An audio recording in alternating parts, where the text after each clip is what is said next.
This next one is a pelvic floor exercise. I'm sitting on a balance disc. You could do this seated on a ball or even just on a regular chair. I find the disc is some nice feedback. I want you to think of pelvic floor as the muscles between your seat bones and running from the front to the back. It's almost like if you picture a butterfly's body where you have the middle of the body and then the wings. You want to let the body lower. So when we're sitting up nice and tall, you want to let your pelvic floor lower. A lot of the mistakes with pelvic floor are only pulling up halfway and only working the front muscles and not the back as well.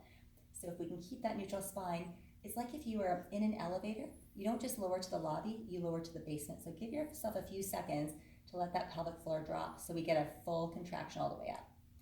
Then you can start lifting the pelvic floor, picturing like the wings of the butterfly lifting the body up into your body. So you feel all those muscles lift. Give yourself, 5 to 10 seconds. Try and get a really good hold as you're lifting pelvic floor. Then when you feel like you're starting to fatigue, you actually lower and relax for about double the time. So if you're holding it for 10 seconds, try to let go, let that elevator lower and lower and lower, and give yourself about double the time to totally relax so that we can build a full pelvic floor range. We'll be a bit more responsive that way. So you can do these anytime during the day.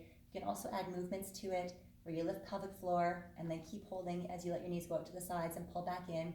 This adds a little bit more transverse abs to it, so it's called the seated bellow, or I call it that. And then pulling in and out. So this will, now because I'm on a balance disc, now stuff has to stabilize a bit more. So all the knees are doing is adding some movement, so I have to work my stabilizers more. A bit more dynamic stability, great to do at the office, and also can really help stabilize that low back.